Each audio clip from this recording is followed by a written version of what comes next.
안녕하세요. 인생의 중요한 기로에서 숨고르기를 하고 있는 남자입니다. 저는 인생을 빠르게만 살려고 했던 것 같아요. 인생은 쉬어가면서 꽃냄새도 맡고 바람도 느끼면서 살았어야 했는데 제가 너무 먹고 사는 데만 급급했던 것 같습니다. 저는 인생을 잘 살기 위해선 돈이 필요하다고 생각했어요. 중소기업에 다니면서 과장 자리에 오르기까지 저는 앞만 보고 달려왔습니다.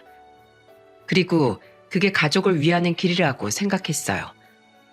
치열한 사회생활을 견뎌내서 가족들을 굶기지 않는 일, 그것이 저의 책임이라고 믿었습니다. 하지만 저는 사는데 바빠서 가족들을 등한시했던 대가를 톡톡히 치르고 말았어요. 지금 와서 돌이켜보니까 제가 놓쳤던 순간들이 언제였는지 알겠더라고요. 제가 이렇게 일에 미쳐 살았던 이유는 하나였습니다. 능력 없는 아버지 때문에 고생하던 어머니를 보고 자랐기 때문에 저한테는 늘 일이 먼저였습니다. 아버지는 농사하시던 분이셨어요. 하지만 농사일로 5 식구가 다 같이 잘 살기에는 힘들었죠. 그래서 어머니는 늘 식당에서 일을 하셨어요. 매일같이 식당을 전전하면서 일을 다니시던 어머니가 집에서 달고 사는 말이 있으셨습니다. 아이고, 팔 아파라. 늘 집에 오시면 무거운 몸을 먼저 앉으시면서 아이고 소리를 내뱉으셨어요. 그걸 본 저는 어머니한테 다가가 어깨를 주물러 드리면서 말했어요. 엄마, 오늘도 힘드셨어요? 오늘 엄마가 좀 피곤하네. 어제도 힘들다고 하셨잖아요. 어제부터 계속 아프세요? 아니야. 우리 영광이가 만져주니까 이제 힘 안 들어. 엄마가 그냥 하는 말이야. 엄마, 그래도 힘들면 저한테 꼭 말하세요. 제가 매일 어깨 주물러 드릴게요. 그래, 엄마는 영광이가 있어서 하나도 안 힘들어. 초등학교 시절 저는 늘 바쁘고 힘든 어머니 어깨를 주물러 주는 일밖에 해줄 수 있는 게 없었어요. 그리고 맞벌이하는 부모님을 대신해서 여동생 둘을 챙기는 첫째였죠. 그때는 다른 집도 다 이렇게 살고 있는 줄 알았어요. 하지만 나이가 들수록 저희 집이 못 산다는 걸 느끼게 됐던 것 같아요. 특히 고등학생 때는 수학 여행비로 어머니가 걱정하셨던 적도 있었어요. 저는 한밤중에 부모님의 대화를 듣고 깜짝 놀랐던 적이 있었습니다. 어머니는 한껏 걱정 가득한 목소리로 아버지를 보며 말씀하셨어요. 여보, 영광이 수학여행비 내야 되는데 혹시 현금 있어? 내가 돈이 어딨어. 흉작이라서 남은 것도 없어. 그거 꼭 가야 하는 거야? 갈 사람은 가고 안 갈 사람은 안 가면 되는 거 아니야? 학교에서 같은 학년 애들이 다 가는 건데 어떻게 우리 영광이만 안 보내. 없는 돈이라도 모레까지 한번 만들어봐. 난 식당 사장한테 값을 받을 수 있냐고 한번 물어볼게. 당신한테 내가 미안해. 남들한테 싫은 소리만 하게 만들고 내가 정말 당신 볼 낯이 없다. 자꾸 그런 소리 하지 마. 당신 좋다고 결혼한 건 나야. 무슨 일이 있어도 둘이 해내겠다고 내가 당신 붙들고 결혼한 거라고. 그러니까 자책할 시간에 영광이 수학 여행비나 마련해봐. 저는 부모님의 대화를 듣고 정말 깜짝 놀랐어요.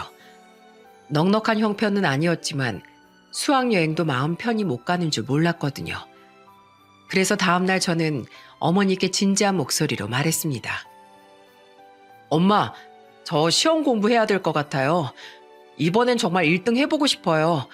그래서 이번에 수학여행 안 가고 공부만 해볼게요. 뭐? 수학여행을 안 간다고? 너 기말고사 아직 몇 달 남았잖아. 저는 그동안 기초가 쌓여있던 게 아니라 다른 애들보다 공부할 게 더 많아요. 그래서 저는 놀 시간 없어요. 이제부터 공부만 할래요. 그때 어머니는 제 말에 놀란 표정을 지으셨어요. 그리고 무언가 눈치채신 듯 저를 보시더니 단호한 목소리로 물으셨습니다. 영광아, 너 공부만 한다는 말 진짜야? 엄마는 거짓말하면 다 안다고 했지? 진짜예요. 저도 고등학교 졸업 전에 반에서 10등 안에 들어보고 싶어요. 그럼 어떻게 공부할 건데? 친구들도 선생님도 없는 학교에서 혼자 공부할 수 있어? 혼자서 네가 어떻게 공부하려고? 그게... 영광아, 너 돈 걱정하는 거야? 돈 없어서 엄마가 돈 못 내줄까 봐 그래? 엄마 아빠 힘들게 돈 버는데 내가 수학여행을 어떻게 가요? 아니야. 엄마랑 아빠는 힘들게 벌어도 너희가 건강하고 재밌게 잘 크는 거 보면 하나도 안 힘들어. 그러니까 엄마가 돈 내줄 테니까 수학여행 가. 네가 잘 놀고 와야 엄마가 힘이 날 것 같아. 엄마 죄송해요. 괜히 돈 나가는 일만 만들었어요. 영광아, 네가 왜 미안해? 엄마가 미안해. 우리 장남한테 괜히 쓸데없는 고민 만들어줘서 엄마가 미안해. 앞으로는 안 그럴게. 그러니까 넌 네 또래답게 그냥 철없이 커줘. 그때 어머니는 저를 안고 펑펑 우셨어요. 그리고 그때 저는 가족이 행복하려면 돈이 있어야 한다고 생각하게 된 거예요. 결국 어머니는 가불까지 받으신 돈으로 수학여행비를 마련해 주셨습니다. 당시에는 어머니가 왜 그렇게 무리하는지 몰랐는데 제가 자식을 키워보니까 그 심정이 이해 가더라고요. 그 후 저는 고등학교를 졸업 후 대학교에 입학했을 땐 아버지를 원망하기도 했어요. 집안이 가난해서 장학금을 받으면서 다닐 정도였는데 추가로 나가는 생활비도 만만치 않더라고요. 그래서 책값, 밥값을 해결하려고 아르바이트를 쉴 새 없이 했어요. 그리고 대학교 졸업 후 겨우 중소기업에 입사했을 때 저는 어머니께 기쁜 목소리로 말했습니다. 엄마, 저 취업했어요. 정말? 다른 애들은 취업도 힘들다는데 우리 아들은 벌써 한 거야? 네, 이제 엄마 식당도 그만 다니게 제가 열심히 할게요.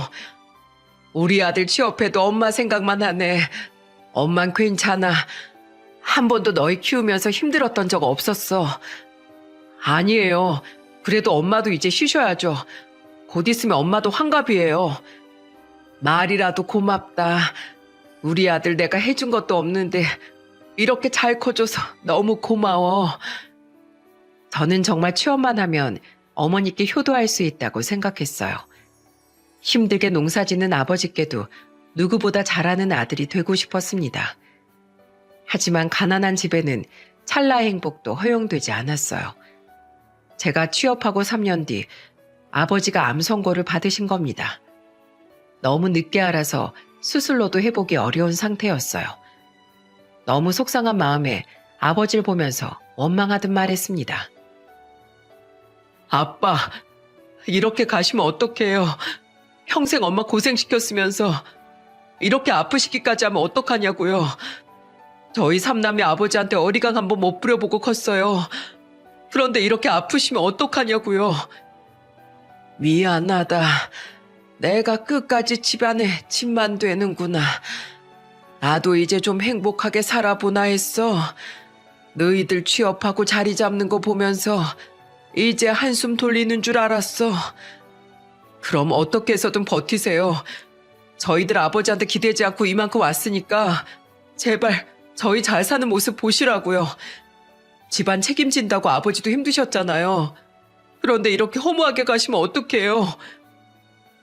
열심히 산 죄밖에 없는 아버지가 불치병에 걸린 게 저는 납득이 안 갔습니다. 열심히 살다 보면 복이 온다는 말들이 다 거짓말 같았어요. 그리고 그 후 어머니의 삶은 더 고단해질 수밖에 없었죠. 아버지 병원비와 생활비를 벌기 위해 하루에 2개씩 일했던 적도 있어요. 저는 월급의 일부를 모아서 어머니께 드리며 말했습니다. 어머니, 이거 받으세요. 큰 돈은 아니지만 병원비에 보태세요. 됐어. 내가 이 돈을 어떻게 받아. 당장 넣어도. 그냥 받으세요. 저 키워주신 아버지 일인데 제가 이 정도도 못해요? 우리가 너희 키우면서 해준 게 뭐가 있다고 이 돈을 받아. 저 수학여행도 보내주시고 교복도 사주시고 밥도 삼시세끼 안 굶게 키워주셨잖아요. 그 정도면 됐지. 뭘 더해요, 어머니. 이젠 제가 효도할 수 있게 받아주세요. 아이고, 영광아.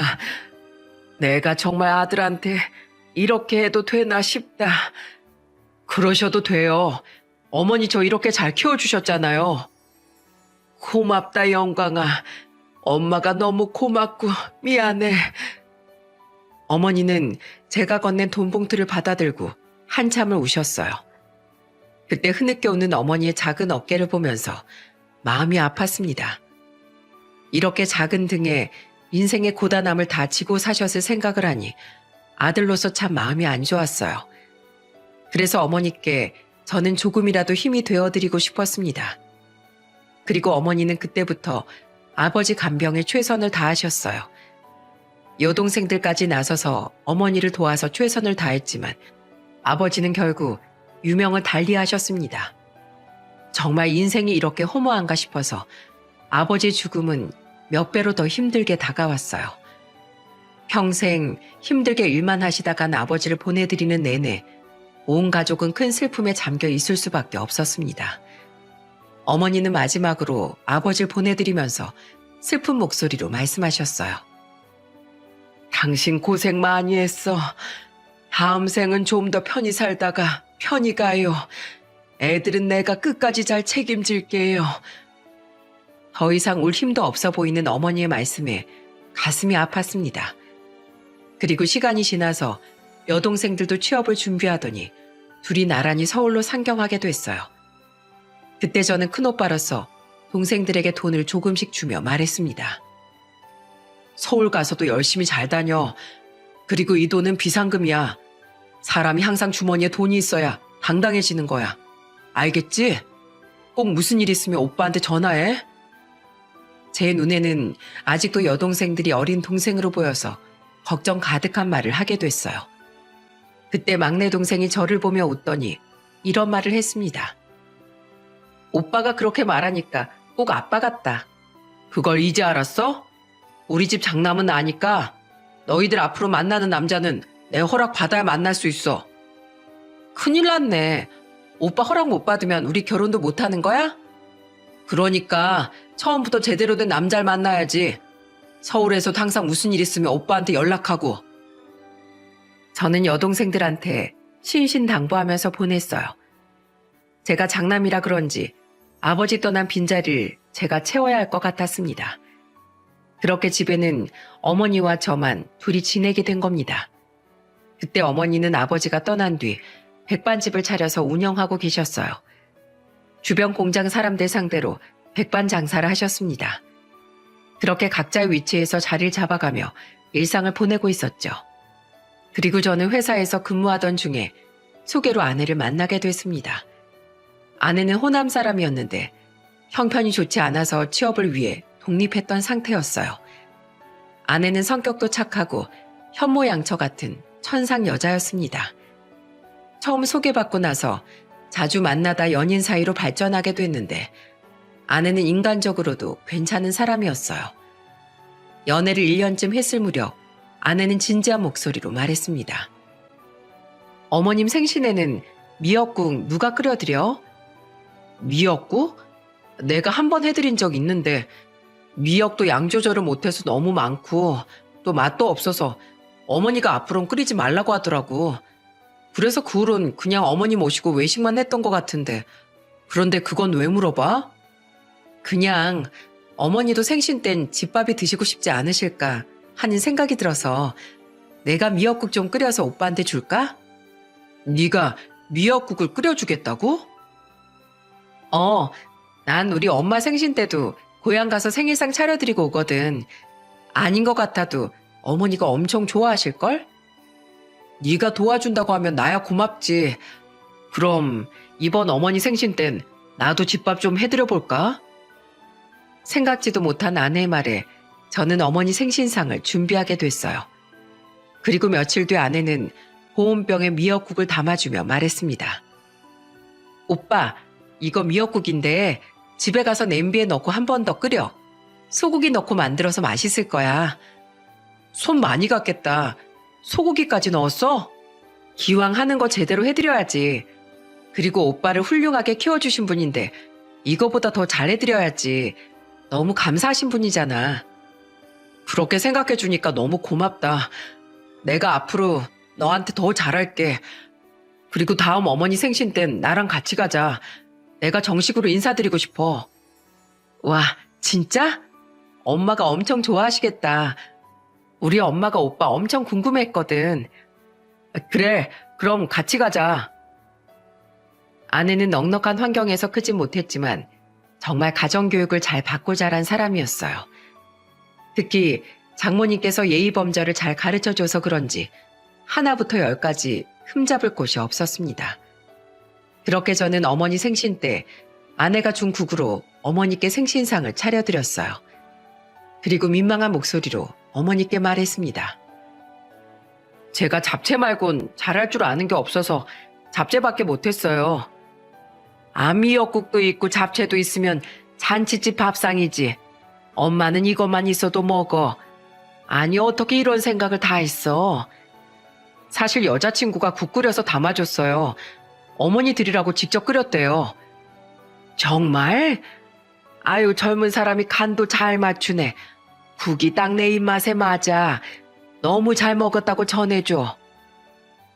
어머니는 아내가 끓여준 국을 너무 맛있게 드셨어요. 그리고 너무 잘 드시는 어머니를 보면서 저도 너무 흐뭇했어요. 그렇게 몇 달 뒤 장모님 생신이 다가왔고 저는 아내와 같이 갔습니다. 그리고 장모님은 저를 반갑게 맞이하며 말씀하셨어요. 아이고, 드디어 왔네. 여기까지 온다고 힘들지 않았어요? 네, 전혀 힘들지 않았습니다. 이렇게 인사드리게 돼서 정말 영광입니다. 내가 더 고맙지. 온다고 고생했어요. 어서 와요. 그 후 저는 장모님과 같이 소고기를 구워 먹으며 생일을 보냈습니다. 그리고 아내는 장모님을 위해 미리 준비해온 음식으로 한상 차렸습니다. 그리고 그때 장모님이 저를 보며 말씀하셨어요. 우리 유이가 잘해줘요? 내 눈엔 아직 아이 같아서 그런가. 자꾸 물가에 내놓은 아이 같네. 전 오히려 저보다 더 어른스러워서 제가 더 배울 점이 많아요. 가끔은 저보다 더 누나 같을 때도 있다니까요. 정말? 우리 집에서 막내라서 엄하게 키웠어. 막내라서 오냐오냐 키우면 엇나갈까봐 더 엄하게 가르쳤지. 장모님 말을 들어보니까 아내가 왜 바르게 자랐는지 알 것 같았습니다. 그렇게 화기애애하게 둘러앉아 대화를 나누다가 시간 가는 줄 몰랐어요. 그런데 제가 아내와 다시 돌아가려고 하는데 어머니가 뭘 잔뜩 싸놓고 기다리시는 겁니다. 그때 아내는 장모님을 보며 놀란 목소리로 물었어요. 엄마, 이게 다 뭐야?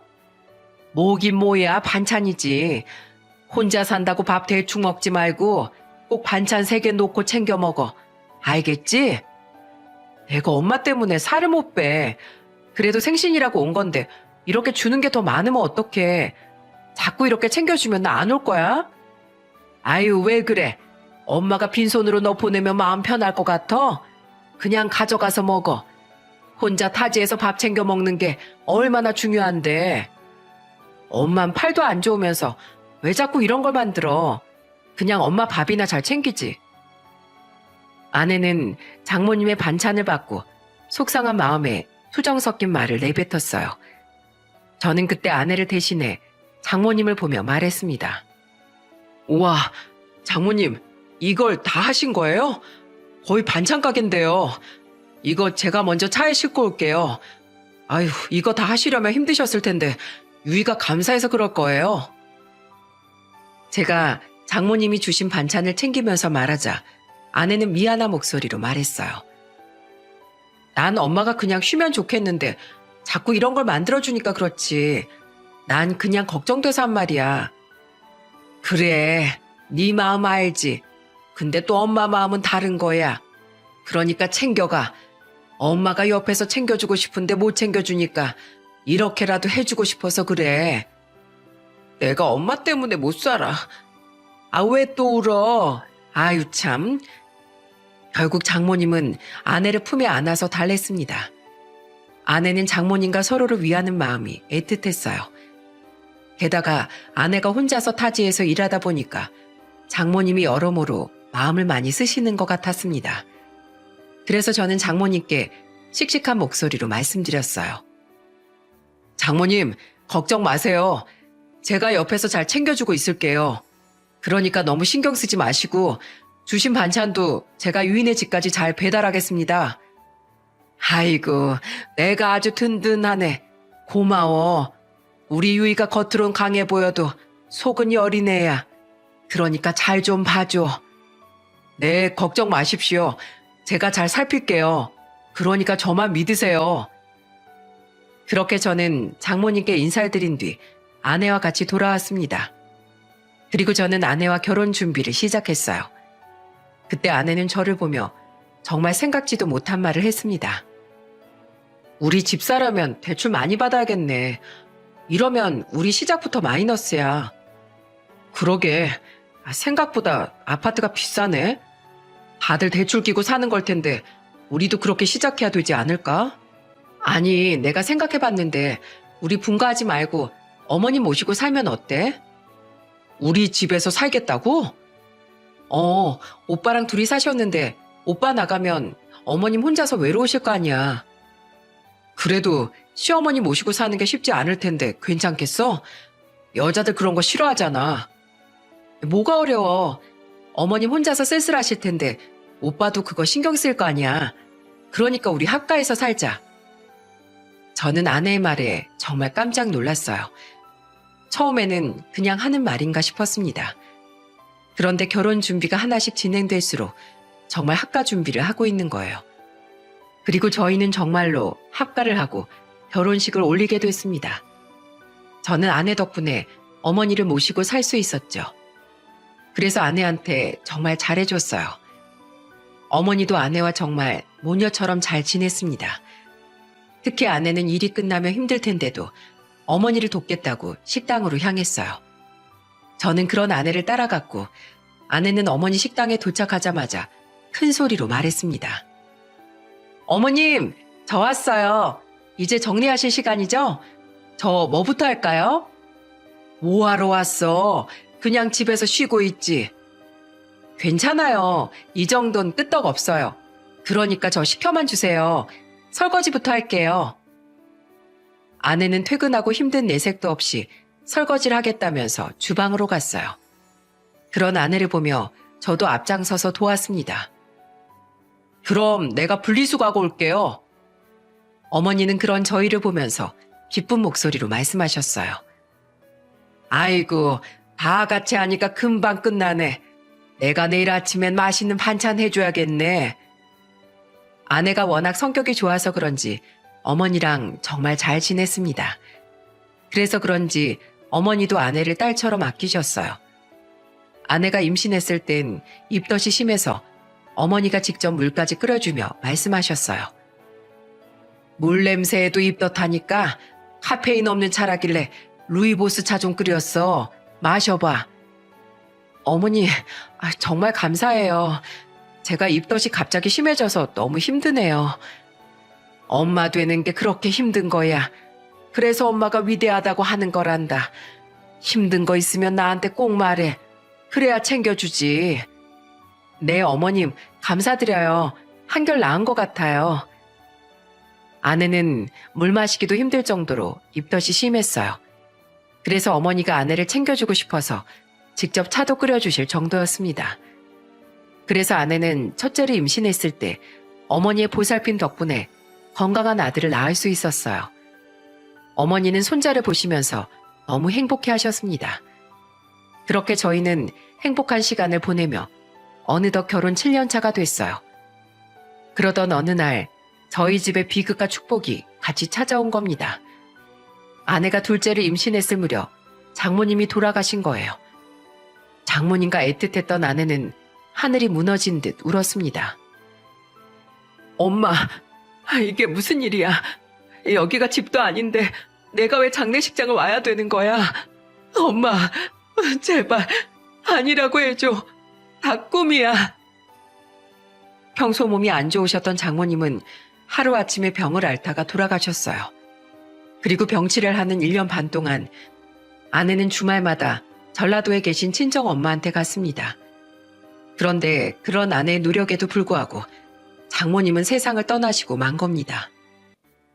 그 와중에도 저는 임신한 아내를 걱정하면서 장례식장에서 땅을 치며 오는 아내를 부축하며 말했어요. 여보, 밥이라도 좀 먹어야지. 이러다가 당신 몸까지 상해. 난 밥 먹을 자격도 없어. 엄마가 사경을 헤매는데 그것도 몰랐어. 내가 죄인이야. 엄마 곁에 있어주지도 못하고 엄마는 내가 감기만 걸려도 밤새도록 내 옆에서 간호해줬는데 내가 죄인이야.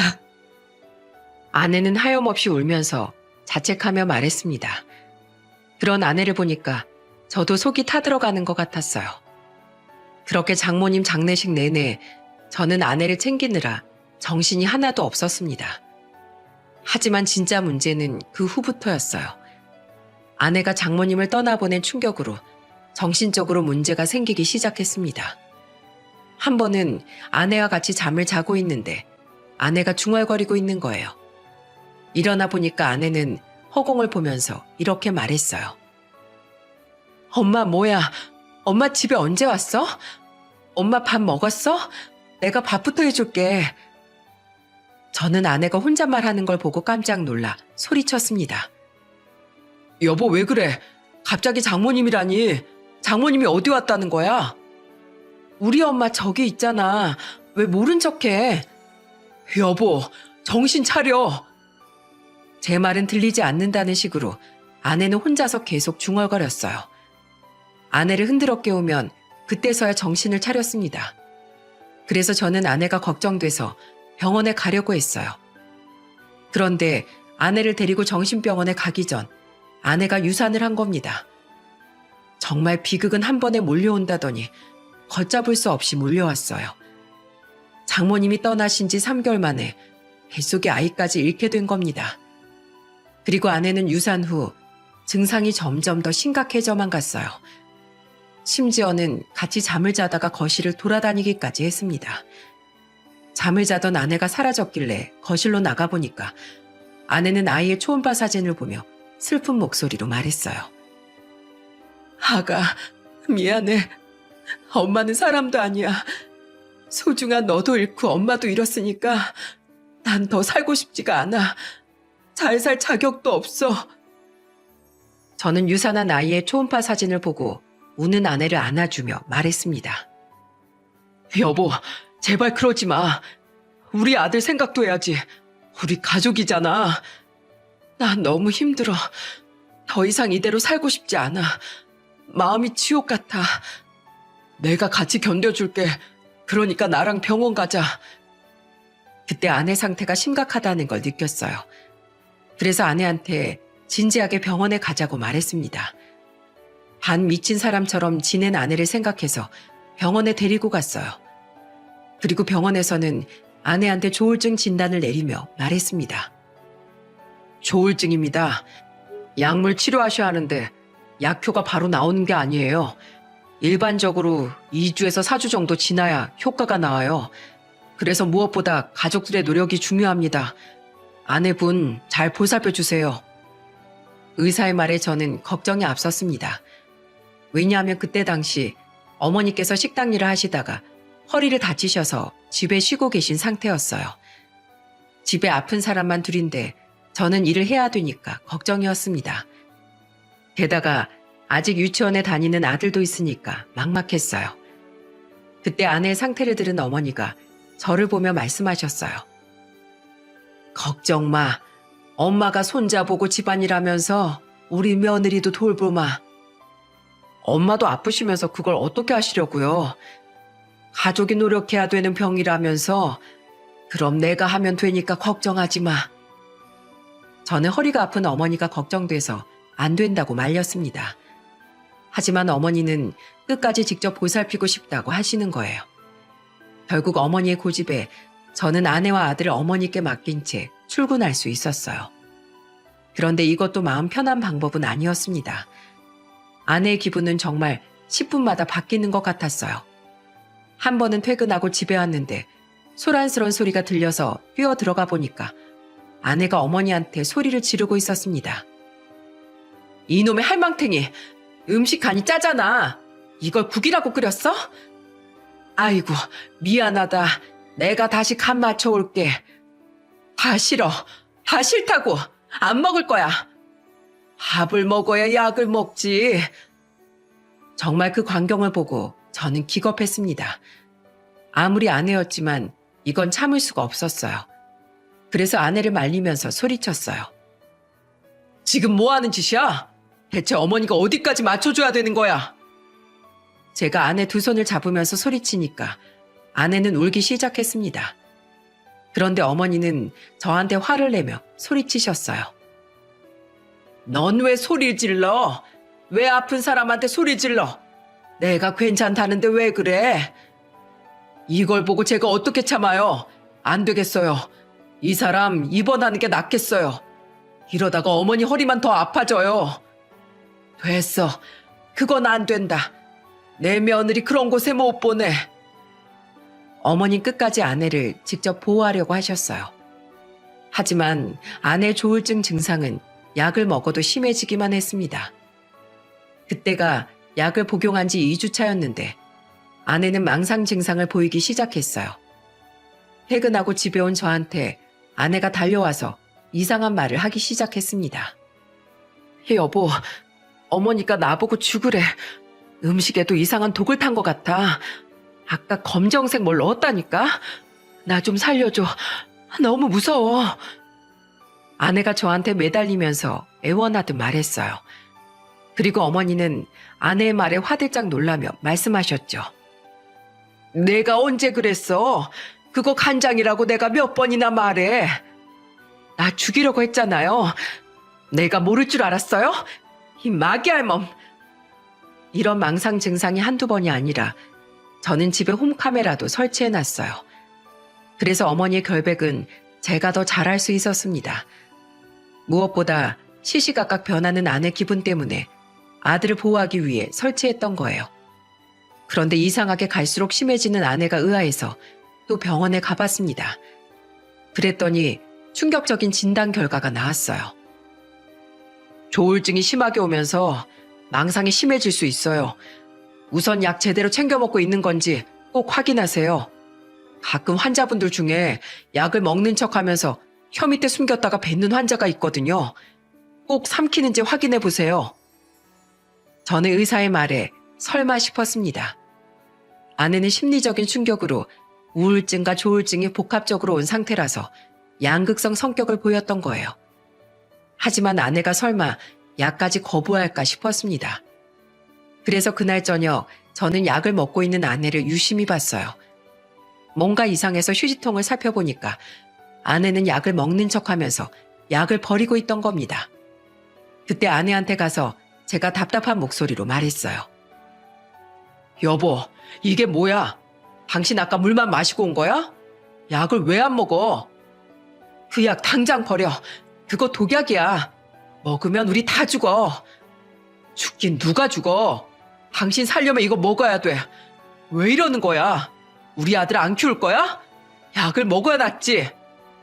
나 먹기 싫어. 그거 먹으면 죽는다니까.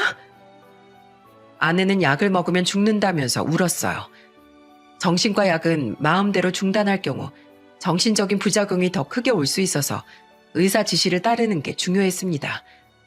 하지만 6개월 꾸준한 복용이 중요한데도 아내는 계속 약을 거부했어요. 자꾸 이런 상황이 반복되니까 어머니는 더 아내한테 신경을 쏟고 관리할 수밖에 없었습니다. 그때 저는 어머니께 걱정하는 목소리로 말했어요. 어머니, 병원은 다녀오셨어요? 다녀왔어. 내 걱정은 하지 마. 알아서 잘 다니고 있다. 어떻게 걱정을 안 해요. 죄송해요. 제가 못나서 어머니께 짐만 드리네요. 가족끼리 짐이 어딨어. 이럴 때 서로 기대면서 이겨내는 거지. 그런 소리 하지 마. 어머니는 아내를 꼭 낫게 해주겠다는 의지가 강했습니다. 하지만 결정적인 사건이 12월에 터지고 만 거예요. 재작년 추웠던 겨울에 있던 일인데도 아직도 생생하네요. 퇴근하고 집에 갈 채비라는데 어머니께 전화가 온 겁니다. 아들, 빨리 집으로 가봐. 지금 난리 났어. 어머니, 무슨 일이신데요? 내가 청소하다가 소파 밑에서 10,000원짜리 주웠는데 그게 내 주머니에서 빠진 돈이야. 정말 확실해. 그런데 며느리가 자기 돈을 썼다고 소리를 지르고 난리가 났어. 제가 지금 바로 갈 테니까 어머니도 얼른 집으로 오세요. 저는 다급한 어머니의 전화에 바로 집으로 달려갔어요. 그런데 집에 가보니까 아내가 악을 쓰면서 저한테 소리쳤습니다. 여보, 어머님이 내 돈을 훔쳐갔어. 소파 밑에 내가 분명히 놨는데 없어졌다니까? 아내 말에 저는 머리가 지끈거렸어요. 그리고 뒤이어 들어오신 어머니가 저를 보며 간절하게 말씀하셨어요. 영광아, 그거 내 돈이야. 소파는 나만 앉아있잖아. 그러자 아내는 화를 내면서 어머니를 보고 소리쳤습니다. 어머님 뭐예요? 그거 제 돈인 거 몰라요? 왜 어머님 돈이라고 우기세요? 그래, 미안하다. 내가 미안해. 제발 그 소리 좀 지르지 마라. 여기 주택가라 소리가 울리지 않니? 그거 어디 썼어? 내 돈인데. 애미야, 몸이 안 좋아 약 사 먹었다. 미안하다. 이 애미가 몸이 안 좋아서 약값 좀 했어. 왜 어머님 돈을 쓰지? 제 돈을 쓰냐고요? 완전 도둑이네. 손버릇이 왜 그렇게 안 좋아? 당장 내 집에서 나가. 내 집에 있을 자격이 없어. 나가. 아내는 어머니를 보자마자 집에서 나가라고 소리쳤어요. 우리가 살던 곳이 하필이면 서울 주택가처럼 시끄러운 곳이 아니라서 아내 목소리가 온 동네에 울렸습니다. 확실히 그 돈은 어머니의 돈이 맞았어요. 소파에 앉아있던 사람이 어머니밖에 없었고 어머니를 제외한 가족들은 그 소파에 잘 앉지도 않았거든요. 그때 어머니는 이대로 있으면 동네에 이상한 소문이 날 것 같아서 어린 아들을 안고 집을 뛰쳐나오셨던 겁니다. 12월 엄동설안에 어린 아들을 안고 집을 나온 어머니를 보니까 이대로는 더 이상 너무 벅차다는 걸 알 수 있었어요. 그리고 어머니는 저한테 울면서 말씀하셨죠. 이제 나도 너무 힘이 드는구나. 이거 어떻게 고칠 수 없니? 방법이 없는 거야? 이제 정말 도저히 안 되겠어요. 우리 그 사람 병원으로 보내요. 그동안 병원도 숱하게 많이 다녔지만 아내가 의도적으로 약을 버리기도 하니까 도저히 이대로는 안 되겠다 싶었습니다. 그래서 정신병원에 넣을까 했지만 어머니는 정신병원에 대한 편견 때문에 끝까지 집에서 보살피려고 했던 겁니다. 그날도 어머니는 저한테 걱정 가득한 목소리로 말씀하셨어요.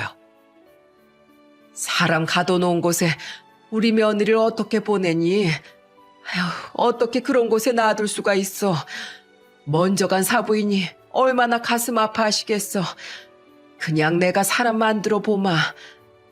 어머니, 지금도 봐요. 저 사람 지금 화내다가 또 잠잠해졌잖아요. 언제 어떻게 터질지 어떻게 알아요? 병원 그런 것도 아니에요. 그러니까 제발 우리 병원으로 보내요. 그때 아내는 화를 내다가 갑자기 집안에서 빙글빙글 돌면서 유산한 아이의 초음파 사진을 들고 있었어요. 그 모습을 6개월 넘게 보니까 가족이 다 지쳐 있었습니다. 저는 어머니와 아들을 진정시키고 집 안으로 들어갔어요. 그리고 아내를 보면서 말했습니다. 여보, 지금 뭐해? 방금 무슨 짓을 했는지 알기나 해? 내가 뭘? 내가 뭐 했는데? 또 기억 안 나? 언제까지 그럴 건데? 저는 결국 아내한테 소리치고 말았어요. 그러자 아내는 무언가 기억난 듯 갑자기 숨이 넘어갈 것처럼 울면서 말했습니다. 여보, 나 미쳤나 봐. 나 어머님한테 미친 짓을 했어. 어머님 어디 계셔? 어머니. 아내가 어머니를 부르면서 오열하자 방에 계시던 어머니가 거실로 나오셨어요. 그러자 아내는 어머니 앞에 무릎을 꿇으면서 말했습니다. 어머님, 죄송해요. 제가 죽을 죄를 지었어요. 저도 제가 왜 이러는지 모르겠어요. 우리 아들도 잘 키우고 싶은데 제가 정말 미친 것 같아요. 고칠 수 없는 병인 것 같아요. 방금까지 악을 쓰면서 화내던 아내가 무릎을 꿇고 사죄하는 걸 보니까 정말 미치겠더라고요. 아마 겪어보지 않은 사람은 조울증 환자 가족이 있다는 게 얼마나 힘든지 모르실 겁니다. 조울증 걸린 사람이 하나의 몸에 꼭 여러 사람이 있는 것 같아요. 그걸 눈앞에서 보고 있자니까 저도 같이 미쳐가는 것 같았습니다. 그런데 그때 어머니는 눈물을 흘리며 아내를 안아주면서 말씀하셨어요. 오메, 우리 이쁜 아가, 우리 며느리 괜찮다. 얼마나 마음이 힘들었어. 이제 괜찮어. 어머니는 12월 엄동설 안에 밖에서 추위에 떨었으면서도 괜찮다고 말씀하셨죠. 그때 어머니는 아내의 등을 하염없이 쓰다듬어 줬어요. 하지만 달라진 건 없었습니다. 1시간 뒤 아내는 또 욕을 내뱉기 시작했어요. 그래서 저는 어쩔 수 없이 큰 결단을 내릴 수밖에 없었습니다. 그래서 저는 며칠 뒤 아내가 정신이 돌아왔을 때 조심스럽게 말했어요. 여보, 나 믿지? 갑자기 그게 무슨 소리야? 난 당신이랑 오래오래 살고 싶어. 그래서 결정한 거야. 당신이 이 영상 봐. 저는 홈카메라에 담겨 찍힌 영상을 아내한테 보여줬습니다. 우울증이 심해지면서 아내는 단기 기억 상실증도 왔었거든요. 그때 영상으로 자신의 모습을 본 아내는 놀란 표정으로 말했습니다. 여보, 나 어떡해? 나 도저히 어머니 얼굴을 못 보겠어. 여보, 우리 병원 가자. 가서 정말 몸도 마음도 건강해져서 오자. 그래야 우리 가족 다 살 수 있어. 나 제발 병원 좀 보내줘. 그동안 어머니께 이렇게까지 내가 심하게 한 줄 몰랐어. 아내는 그날 모든 영상을 보고 하염없이 울었습니다. 그렇게 어머니도 힘겹게 입원에 동의하시면서 아내는 병원에 가게 됐어요. 그때 어머니는 아내가 정신병원에 가기 전에 마지막까지 아내를 안아주면서 따뜻한 목소리로 말씀하셨어요. 애미야, 기다릴게. 우리 며느린 할 수 있어. 난 너 믿는다. 여기서 기다리고 있으마. 어머님, 저 건강해져서 다시 돌아올게요. 그래, 다시 밝은 내 며느리로 꼭 돌아와 주길 바란다. 그렇게 아내는 정신병원에서 입원 치료를 받기 시작했습니다. 아내와 같이 병원에 갔을 때 의사는 놀란 목소리로 말했어요. 왜 이제서야 오셨어요? 너무 상태가 심각합니다. 이 정도면 중증이에요. 가족분들이 힘드셨겠네요. 의사의 말에 아내는 고개만 푹 숙이더군요. 그리고 그날 이후 아내는 스스로 이겨내기 위해서 진짜 부단한 노력을 했어요. 그렇게 장기간 병원에 입원하면서 점점 옛날 모습을 되찾기 시작했습니다. 하지만 아내는 예전의 모습을 완전히 찾지 못했어요. 그 당시 4개월 정도 입원 치료를 하고 나니까 정말 상태가 많이 좋아졌더라고요. 그 후 집에서 어머니의 따뜻한 보살핌에 아내는 점점 회복 중에 있습니다. 물론 지금도 약을 먹고 있기 때문에 에너지 조절을 못할 때가 있기는 해요. 하지만 망상이나 조증 증상이 줄어드니까 예전만큼 심하다는 생각은 안 드네요. 오히려 어머니도 아내 증상이 점차 줄어들어서 그런지 오히려 아내가 발끈하면 웃으면서 말씀하시기도 합니다. 아이고, 우리 며느님 알겠습니다. 우리 며느님 분부만 내리세요. 오늘은 또 뭐 해드릴까요? 또 오늘 맵게 해드릴까요? 순하게 해드릴까요? 그럼 아내는 어머니의 말에 아차 싶어서 대답합니다. 아휴, 어머님 아니에요. 제가 할게요. 저는 그런 두 사람을 보고 있으면 폭풍 같았던 지난날이 꿈만 같아요. 정서적으로 불안했던 아내가 건강한 모습으로 점점 돌아오는 모습을 보니까 희망찬 새해도 기대가 됩니다. 얼마 전에는 아들이 가족을 그려왔는데 아들이 저한테 이런 말을 하더라고요. 아빠, 엄마가 내 그림 보고 할머니를 너무 믿게 그렸다면서 다시 그리래요. 엄마가 이제 할머니 다시 많이 사랑하는 것 같아요. 그랬어? 우리 아들 입이 귀에 걸렸네. 네, 전 엄마랑 할머니가 잘 지내서 너무 좋아요. 저는 너무 기뻐하는 아들을 보면서 괜히 반성하게 됐어요. 솔직히 제가 좀 더 아내의 슬픈 마음을 더 이해해줬다면 어땠을까 싶습니다. 조금 더 일찍 아내를 이해해줬다면 아내가 이렇게 조울증이 심해지지 않았을 것 같아요. 항상 바쁘다는 핑계로 집안일을 어머니한테 다 맡긴 채 가장으로서 월급만 갖다 주면 된다고 생각했습니다. 하지만 가장은 집안에 돈만 갖다 주는 게 아니라 가정을 잘 돌보는 것도 가장의 역할이라는 걸 다시 한번 깨달았어요. 그래서 저는 이제 우리 가정이 더 이상 무너지지 않도록 힘을 써서 우리 가정을 지켜내려고 합니다. 지금의 소박한 행복을 잃지 않기 위해서 제가 더 노력해야겠다고 다짐했어요. 그리고 이 다짐을 꼭 남겨놓기 위해 사연투브에 사연을 보내게 되었답니다. 어떤 사연이든 진정성 있게 사연을 읽어주시는 것 같아 평소 자주 듣던 사연투브에 보내게 됐습니다. 채널 담당자님들께서도 저와 통화를 근 3일 동안 10번도 넘게 한 것 같네요. 사연에 보완할 점, 수정할 점을 하나씩 다 체크하면서 알려주셨어요. 그리고 곧 영상에 올라갈 거라고 미리 알림도 주신다고 하셨답니다. 이런 정성과 관심이면 저희 집 사연도 잘 올려주실 거라고 믿었어요.